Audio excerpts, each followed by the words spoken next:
All right, we need to talk, okay? Because Cardi B just lit up the internet. Yes, Miss Cardi was in the middle of a trial recently. And when the lawyers pressed her on her identity, she didn't say she's African American. She said she's Afro-Caribbean. What is your background? Are you Hispanic, white, something else? My background? Yes. What's the Well, objection? Of relevance. Sustain. Would you consider yourself African American? I consider myself Afro-Caribbean. And instantly, boom, Twitter, TikTok, Instagram, everyone has an opinion. Some are saying that she's denying her blackness. Others say she's being too specific. But here's the truth. Cardi is actually right. And what she said opens up a much bigger conversation about race, ethnicity, and nationality.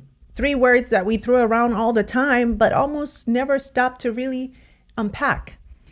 See, in the US, we're used to broad labels, right? Black, white, Hispanic, Asian, African American. The boxes are neat, easy, and limited. But identity is messy. It's layered. It's history, culture, and politics all wrapped together. That's why Cardi's words struck a nerve, because what she said is true for millions of people, especially in the diaspora.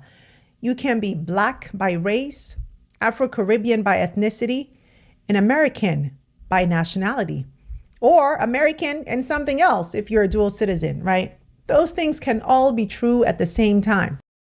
But most people don't know the difference between those categories.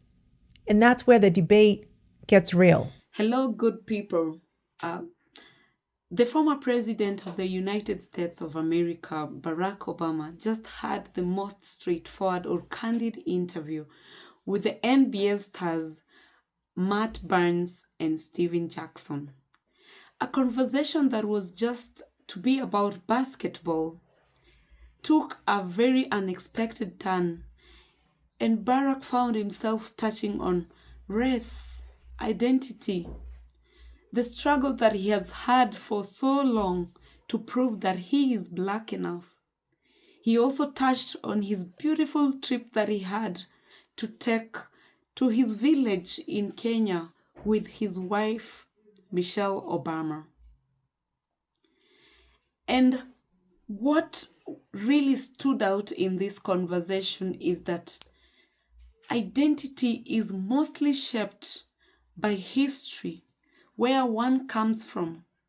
And if we really want to have strong and united Black communities, then it will depend on us taking control today, on us not having to prove so hard that we are Black enough.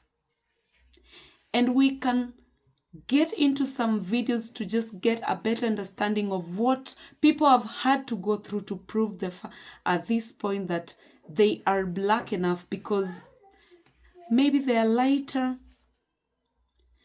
maybe they have stayed in the United States of America for so long, or maybe they behave in a certain way, they speak in a certain way, they wear certain clothes, they listen to certain music, then these things make them not Black enough. Let's get into some videos. You're not Black enough, you talk like you're white, you sound like you're white. Even to like when my music started coming out, a ton of people were always like, I had no idea you were a Black girl, you sound like a white girl on the radio. And then I looked you up and I was like, what, you're Black? And okay, I get that. You're conditioned to hear things a certain way, and then you find out that it's different than when you expect it. And it's like, whoa. But for someone to like look at your face, you're 9, 10, 11 years old, and to say, you're not Black enough, you are a white girl because of how you talk, that's wrong. Another thing I heard growing up is that I must be mixed to look this way. And by this way, I mean that person's perception of attractive or lighter skin or lighter eyes, that one of my parents must be very much like identifying as white or of another race or nationality or ethnicity, because certainly someone who is Black cannot hold this beauty. This is a message to my fellow Oreos, or also, as I was once called, white women in disguise. But I'm not calling you that because that's not a good term. In the same way that I've had to undo my learning of white supremacy, I've also had to really undo my learning of not black enough. Like, for much of my life, I just accepted that I was not black enough. Like, I was like, yeah, that makes sense. Like, I'm not really black. And now, I mean, it's taken me a really long time, but while I fully accept my socioeconomic privilege, like, that is just a privilege that I have. And it makes it really hard for me to understand when white people can't accept their privilege, because, like, privilege is a huge thing. I'm in a place now where I fully reject not black enough. That is actually not a thing. If you are black, you're black. I lived the experience as a black woman. And I know that we have associated blackness with struggle, and I definitely did not experience that socioeconomic struggle. And I know that some of you who are called Oreos actually did experience that. My main point is just that not black enough is not real. Like, if you're black, you're black. You have good hair and skin, and that's what. And now it's funny you said that, because I mean that's what I kind of felt when I first got to the NBA. Like, who's this guy with tattoos and good hair, and like he must be something. So a lot of people would try me because they thought that he's light skinned, like, you know. And that's a real conversation. You're getting worked up, but that's a real issue. It is. No, but it makes me mad. It makes me mad because this is my opinion based on my experience. Mm-hmm. There's no other community that does that to their own, like, than the black community. Nope. Why? Who knows? But I must say this, and we each have a different experience. It has taken me all these years, and I'm 51. I still don't get it. I don't know if we'll ever get it. Not only do I not get it, I refuse to accept it because it's hypocritical. Mm-hmm. And then we crush on white people for, you know, well, you're racist, you're that. Racism is racism. And when I'm not good enough because of how I speak, because of my hair, because of my mom, well, because that is wrong. And actually, we are the definition of diversity, because that white mother of yours, that beautiful white mother of yours, fell in love with that black man. Mm-hmm. My white mother was disowned by her family. She had to make a choice between her family and that black man, and guess what she chose? So to me, that shows strength and acceptance and tolerance and diversity. And Matt, I'm done being told that I'm not enough because of this. And so if we don't start to call the hypocrisy, bullshit, how does it change for your kids? You're right. For anyone. So what is the answer to that? Because you lived a different, like, I didn't grow up in the inner city. I didn't grow up being called the N-word until much later. Mm-hmm. It's not okay that you have to fill in the blank and think a certain way and vote a certain way and marry a certain way in order to be black enough. What is that? Bullshit. Plain and simple. And I don't think there will ever be an answer to it. What you said in Kenya, no one could take away your black card. No one could take away your Kenyan card. Do you know what I'm saying? No one takes away, like, your Nigerian card. No one takes away your South African card. We will fight with each other in South Africa about everything. You're this, you're trash, you're this, you're up, you're down, whatever it might be.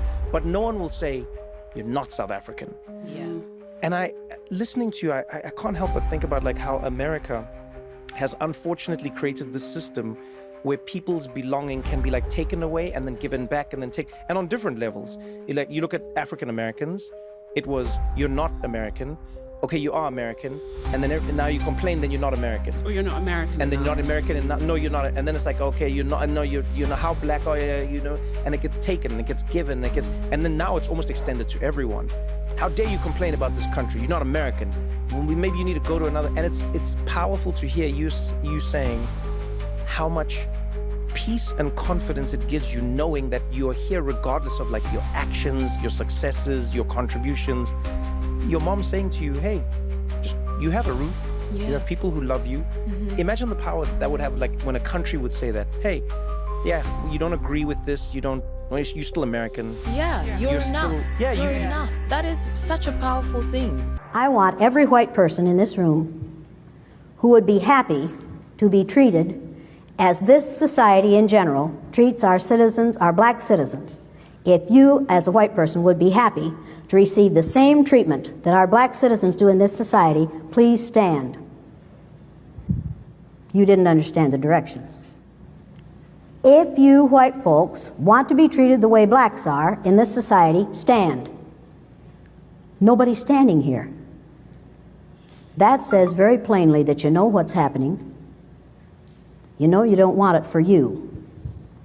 I want to know why you're so willing to accept it or to allow it to happen for others. Why are white people so intimidated and threatened by black men, despite their claims that black men are inferior to them and incapable of the most basic tasks?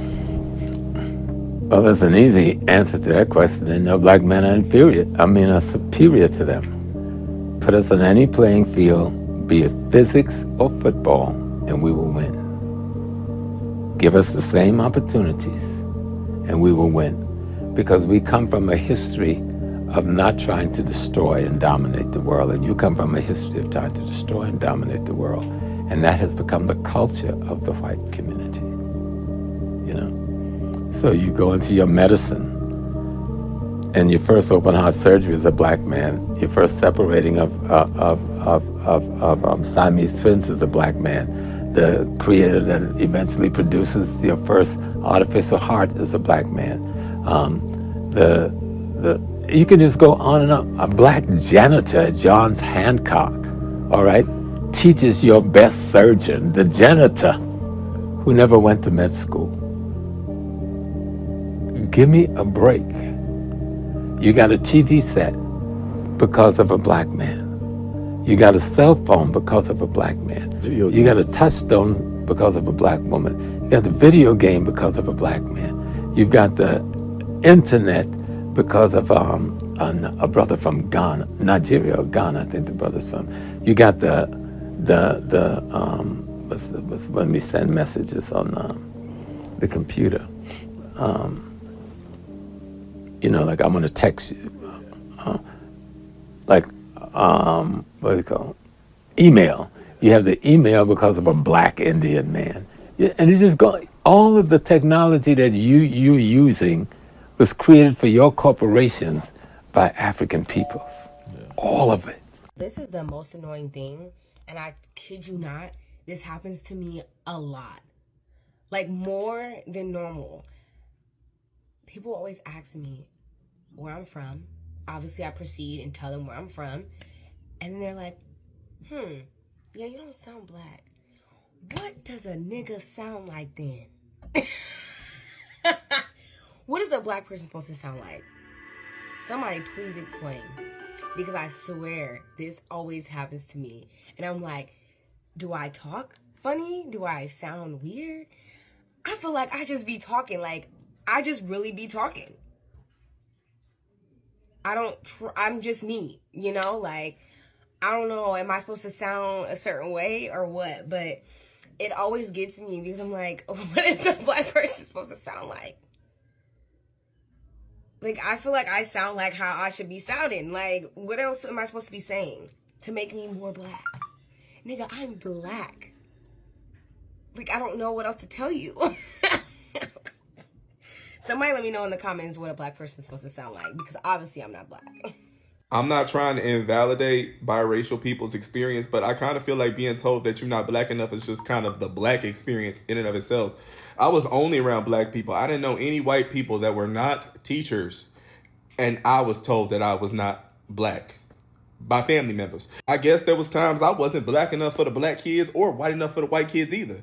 There were no white kids for me to be friends with. I met some white people. I moved, and then I realized, I'm not like y'all either. And I feel like everybody I went to school with, no matter how they acted, was probably called not black at some point too. Like where I went to school, like sometimes we would just not talk about the things that we did that everybody didn't do. Like you come to school talking about Friday and the Parkers. You don't talk about Friends, even if you did watch it. Occasionally you let it slip out that you was watching Seventh Heaven. And somebody in the room might laugh, but they was watching it too. So maybe that is the black people accepting you, and you just don't realize it. Obama is biracial, but I wonder why he does not have to prove so much that he's white. Is it because of the way he dresses, or the way his hair is, or because maybe of the music that he loves listening to? And just the fact that he's black, so many people thought that he's not good enough to be the president of the United States of America, or even hold any leadership position in the United States of America. But shock on you, he is one of the best presidents that America had, and he still is making very positive impact in the society. My people, we do not have to put ourselves in a box. For a very long time, we have allowed society to reduce Black community or Black society into stereotypes. If you dress a certain way, if you love watching Indian movies, if you walk a certain way, then you are not Black enough. But allow us to ask, who came up with these rules? Because in Africa, we do not have these rules. We did not come up with those rules. We do not even care of how a person looks, dresses, likes, what music. We do not care. So who came up with these rules to determine how Black or how not Black a person is? Allow us to ask. I honestly think it will be so boring. The world will really, really be so boring if we were all the same. But with our different races, with our different languages, with our different colors, the world is a beautiful place to be. Where will we even go for tourist attraction if we do not want to go and see what and how different the other person is, still loving them just as they are, but being fascinated and wanting to just see who really are these people? What do they believe in? How do they do things? What kind of history defines them? Or what kind of history brings out their identity the more? Our diversity, I believe, is not our weakness. It is not an error. It is a strong evidence how rich our identity is. And for sure, if you just sit down and study about Blacks, you will be blown away by how beautiful these people are, how beautiful we are really, how beautiful our culture is, our history is. You will be blown away. Just try it. Sit down, study about Blacks, and come back and tell me in the comment section of what you think about us. My people, please, let us not put each other in a box, because I want us to have each other's backs, because this will build stronger Black communities. This will build a united Black community. Let's remove each other from the boxes that we've put each other in. And I believe this pressure to prove how Black enough a person is what made Cardi B just refuse that she's not Black, but referred to herself as Afro-Caribbean. So why does she have to prove that she's Black enough? And this drives her to refuse her own identity, that no, I'm not Black, I'm Afro-Caribbean. Let's stop asking people to prove themselves that they are Black enough, because they are not ragged. They do not do things the way you think they are supposed to do. Let's just give room for people to be their authentic selves, and then see how beautiful we will coexist in this world. Across Africa, race is not really the first way that people identify themselves. In Kenya, for example, we have 47 tribes. We have the Kikuyus, we have the Kambas, we have the Luyas, we have the Luos. In Nigeria, we have the Yoruba. And there is no time and day in Africa you will find someone identifying with race first. You're so Black, you are so white, you are this and that. No, we just love and accept how different we are with our Blackness. I believe that we can actually exist the same time. I believe that our cultures or our identities, do not cancel each other, but they just beautifully complement each other. Our identities are just on different levels, but this does not give anyone a right to look down upon the other. It does not give anyone a right to think that, well, I'm better than the other person.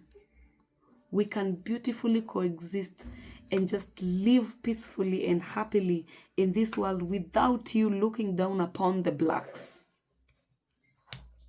Just seeing Africans or African pieces all over the world, in every corner of this world, is proof enough that blacks or that Africanism did not die, or we did not lose our Africanism, but our culture, our identity has been strong enough to withstand or to survive every kind of assault.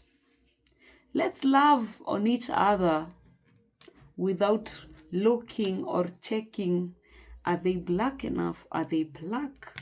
I am white. I do not want anything to do with the blacks. Let's love on each other for who we are.